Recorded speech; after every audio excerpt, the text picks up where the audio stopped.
ஒழுங்குகள், உறங்கும் ஒழுங்குகள். பாடம் 12. தூங்கும் முன் நம்ம என்ன செய்யணும் என்பதை நபி ஸல்லல்லாஹு அலைஹி வஸல்லம் சொல்கிறாங்க.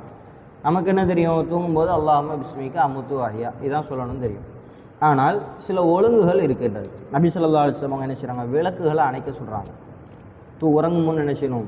வீணாக விளக்குகள் எரியுது. இப்போ ரசூல்லா நம்முடைய காலத்தில் லைட் இருக்குது, ஆனால் ரசூல்லா காலத்தில் விளக்குகள் தீயில எரியும்.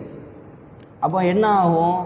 தீப்பற்றி எரிவதற்கு உறங்கிட்டு இருக்கும்போது அந்த இலைகளில் எதுலையாவது எரிகிறதுக்கு வாய்ப்பு இருக்குது. இப்போ அதனால் என்ன சொல்கிறாங்க? விளக்கு எரியுதில்லை, அப்போ அதனால் உறங்கும் போது அதை அணைக்க வேண்டும். அதுமாதிரி உணவுகள்லாம் என்ன செய்யணும்? திறந்து வைத்து அந்த உணவுகளை என்ன செய்யக்கூடாது? உணவு வந்து திறந்து வைத்து இருக்கக்கூடாது. ஆனால் உணவுக்கு மேலே என்ன ஏதாவது விழுந்துடலாம். இப்போ நீங்கள் காலையில் எழுந்து அல்லது நேற்று உள்ள உணவு வந்து பழைய சோறு சாப்பிட்றீன்றாலும் அதில் வந்து ஏதாவது விஷ ஜந்துக்கள் விழுந்துருச்சுன்னா என்ன ஆகும்? அப்போ நமக்கு கேடு ஏற்படும். அப்போ இதனால் என்ன சொல்கிறாங்கன்னா, உணவு பாத்திரங்களெல்லாம் மூடி வச்சுருங்க நைட்டு உறங்கும்போது, தண்ணீர் பாத்திரங்களை மூடி வச்சுருங்க அப்படிங்கிறாங்க. நம்ம எவ்வளோ சின்ன சின்ன விஷயத்தையும் நம்ம சொல்லிக் கொடுக்குறாங்க பாருங்கள்.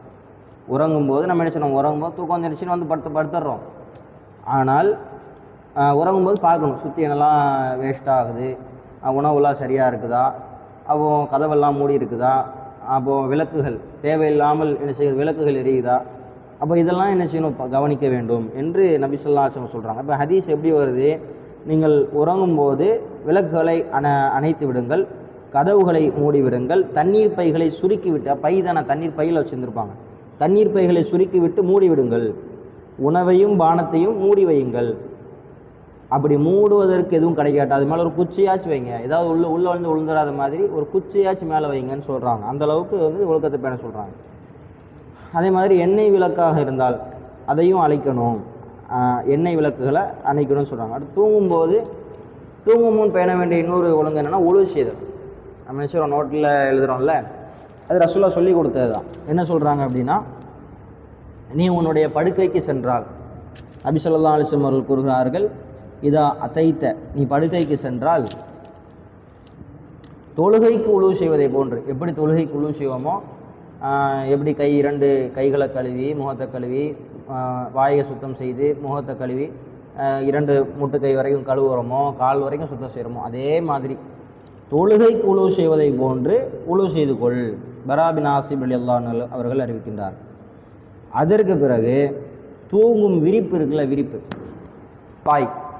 பாய் போர்வை இந்த மாதிரி தூங்குகிற விரிப்புகள், அதை கூட சொல்கிறாங்க. என்ன செய்யுங்கன்னா, அந்த விரிப்புகளை தட்டுங்க. இந்த மாதிரி ஒரு தூதர் சொல்லிக் கொடுப்பாங்களா? ஒரு வேதத்தில் சொல்லுமா? ஆனால் இஸ்லாத்தை பொறுத்தவரை நபி ஸல்லல்லாஹு அலைஹி வஸல்லம் சொல்லிக் கொடுக்குறாங்க.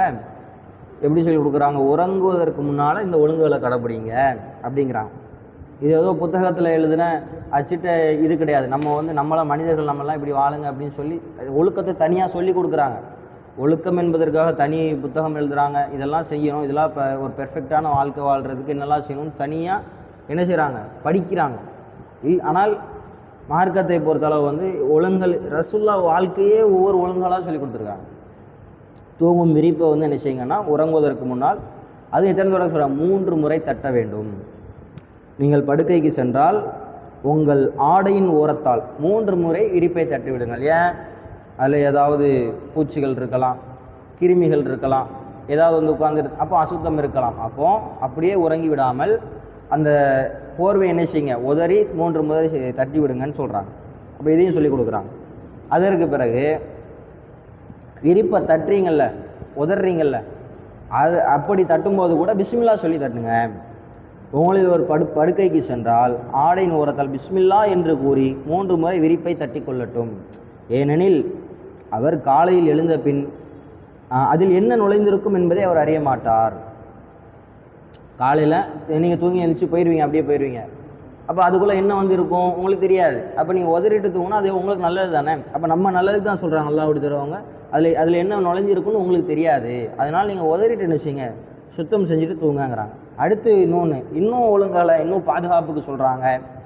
ஓத வேண்டிய குர்ஆன் வசனங்கள், திக்ர்கள் என்ன சொல்கிறாங்க? நபி ஸல்லல்லாஹு அலைஹி வஸல்லம் அவங்க படுக்க போனால் என்ன உறங்க சென்றால் ஒவ்வொரு இரவிலும் தமது உள்ளங்கைகளை இணைத்து, உள்ளங்கைகளை நமக்கு தெரிஞ்ச சூறா தான், ரொம்ப கஷ்டப்பட வேண்டியதெல்லாம் இல்லை.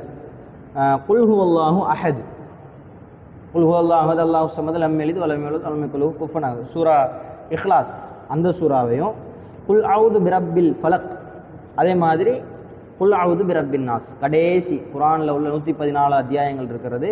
114, 113, 112 ஆகிய வசனங்களை குர்ஆன் அதாகிய அத்தியாயங்கள் ஆகிய சூறாக்கள் என்ன செய்யுங்க, 3 சூறாக்கள். இதுக்கு குல் சூறான்னு சொல்லுவாங்க, முஅவ்விதான்னு சொல்லுவாங்க, பாதுகாப்பிற்காக ஓத வேண்டிய சூறாக்கள்னு சொல்லுவாங்க, ஒவ்வொருத்தரும் ஒரு சொல்லுவாங்க.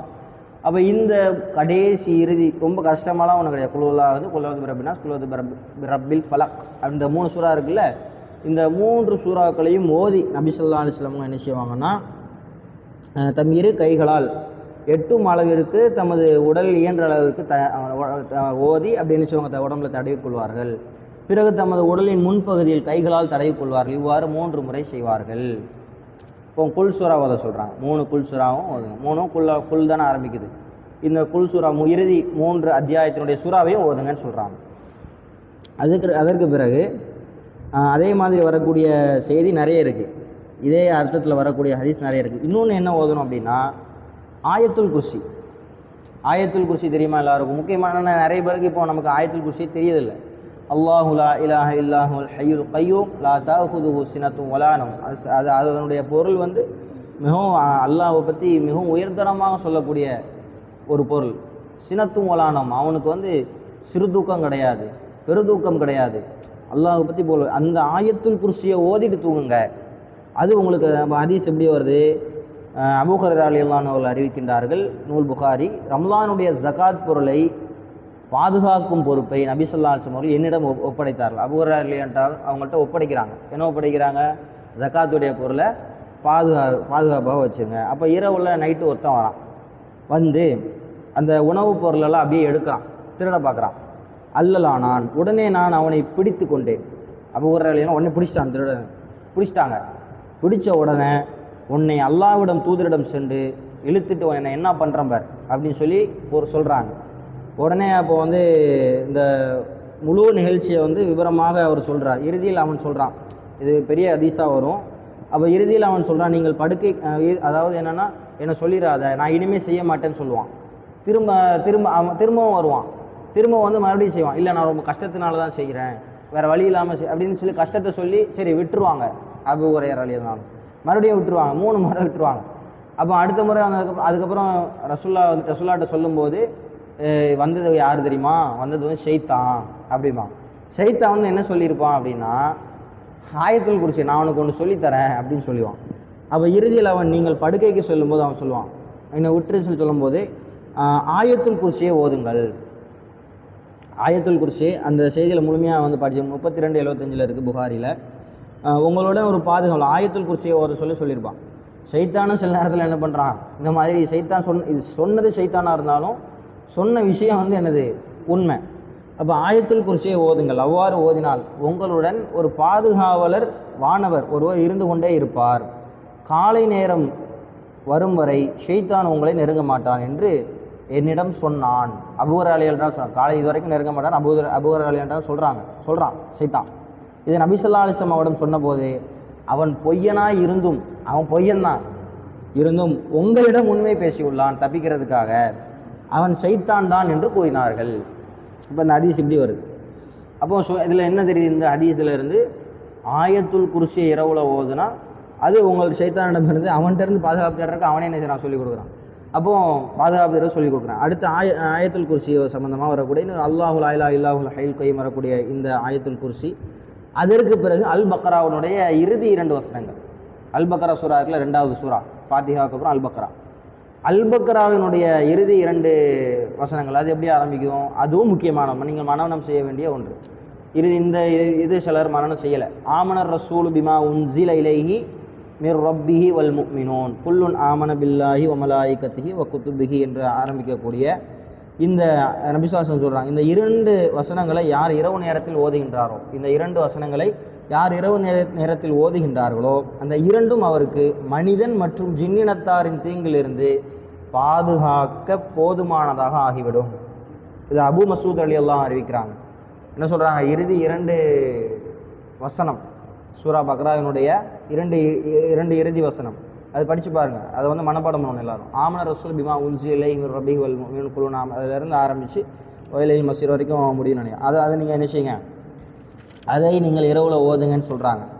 அதற்கு பிறகு இந்த திக்ரை மட்டும் இப்போ முடிச்சிடுவோம். அல்லாஹு அக்பர், அல்ஹம்துலில்லாஹ், சுப்ஹானல்லாஹ், இதை ஓதுங்கன்றாங்க. நீங்கள் படுக்கைக்கு செல்லும்போது நமக்கு தூக்கம் வராது, சில நேரம் தூக்கம் வராது. தூக்கம் வரலன்னா என்ன செய்யலாம்? ஆயத்துல் குர்சி ஓதுங்க, ஆமன ரசூல் ஓதுங்க, குல்ஹுவல்லாஹ் அது ஓதுங்க, குல்ஹூது பிரப்பின் நாஸ் ஓதுங்க, குல்ஹூது பிரப்பில் ஃபலக் ஓதுங்க. அந்த பழக்கத்தை கொண்டு வந்துட்டோம்னா ஒரு 7 நாள், ஒரு வாரம் நம்ம அந்த பழக்கத்தை கொண்டு வந்துட்டோம்னா நமக்கு வந்துடும் ஆட்டோமேட்டிக்காக. நம்மளே சும்மாவே இருந்தாலும் அதுவாக என்ன செய்வோம், ஓதணும்னு அப்படின்னு நம்ம ஓதிடுவோம். இப்போ அதனால் அந்த பழக்கத்தை வந்து நீங்கள் என்ன செய்யுங்க, இன்ஷா அல்லாஹ் அதுதான் நீங்கள் கொண்டு வாங்க. நீங்கள் படுக்கைக்கு செல்லும்போது அப்போ சொல்கிறாங்க அல்லாஹு அக்பர், அல்லாஹ் மிக பெரியவன் என்று 34 முறை, அல்ஹம்துலில்லாஹ் புகழனைத்தும் அல்லாஹ்விற்கு என்று 33 முறை, சுப்ஹானல்லாஹ் அல்லாஹ் மிக தூய்மையானவன் என்று 33 முறையும் சொல்லுங்கள். இதையும் சொல்லி கொடுக்குறாங்க. இப்போ இதுவரைக்கும் அந்த துவா பிரார்த்தனை, இந்த திக்ருகளும் இந்த துவாவை நம்ம என்ன செஞ்சுருக்கோம், அந்த குல்ஹுவல்லாஹ் குல்ஹூது பிரப்பின் நாஸும், அதே மாதிரி ஆமன ரசூல், அதுக்கு பிறகு ஆயத்துல் குர்சி, இதெல்லாம் இரவு தூங்கும்போது ஓதுறது நமக்கு வந்து மிகப்பெரிய ஒரு நன்மையை பெற்றுத்தரக்கூடியதாக இருக்கும். இன்னும் சில ஒழுங்குகளை வந்து நபி ஸல்லல்லாஹு அலைஹி வஸல்லம் கற்றுக் கொடுக்குறாங்க. இன்னும் ஒரு 3-4 ஒழுங்குகளை கற்றுக் கொடுக்குறாங்க. அது முடிஞ்சதுக்கப்புறம் தூக்கத்திற்குள்ள இந்த பாடத்தை முடிச்சதுக்கப்புறம் கனவின் ஒழுங்குகள், கனவு சம்பந்தமாக என்ன சொல்கிறாங்க ரசூலுல்லாஹ், கனவுல